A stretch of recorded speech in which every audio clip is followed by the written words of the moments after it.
Coucou la team confinée, alors on se retrouve pour ma première vidéo où enfin du concret, je vais vous présenter la première activité auquel j'ai pensé. Activité très simple pour la construction du nombre et la concentration Louis.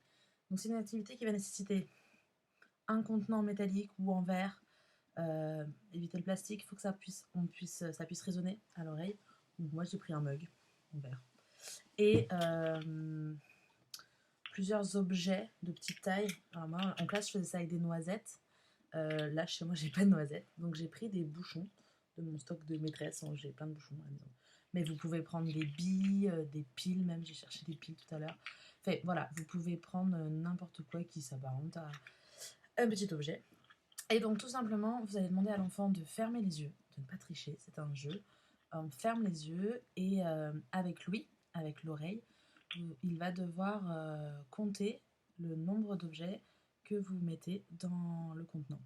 C'est-à-dire que l'enfant ferme les yeux, vous allez placer au bruit. Ok.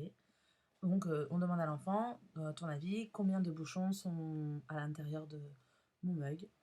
Et l'enfant va dire 2, parce qu'il a entendu 2 fois le bruit. Et ensuite, très important, la vérification. Donc on donne à l'enfant le contenant et c'est lui qui va comptabiliser le nombre d'objets qu'il y a à l'intérieur en les sortant, par exemple. Il va compter 1, 2. Alors il y en a combien?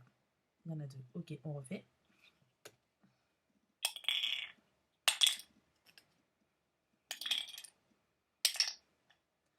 Ok, combien est-ce qu'il y a d'objets? 1, 2, 3, 4, très bien, parfait.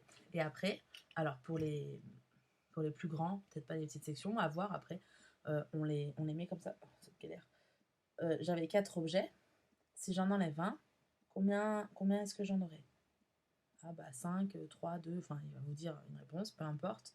Ok, bah on refait le test, on écoute. J'en avais 4, j'en ai retiré 1, il m'en reste 3. Ok, là il les a entendus, il a vécu ses apprentissages, il aura une expérience de vécu par le corps ou par l'ouïe du coup là, et ça lui permet de construire plus facilement le nombre. Alors on peut le faire en soustraire, on peut le faire en additionnant, et pour les plus petits, bah, on fait juste à l'ouïe déjà reconnaître le nombre d'objets, et toujours on adapte le nombre d'objets. On va commencer par 1, puis 2, si on voit que l'enfant suit, on continue. Voilà pour cette première activité. Je vous souhaite un bon confinement et on se retrouve pour une prochaine vidéo. À bientôt.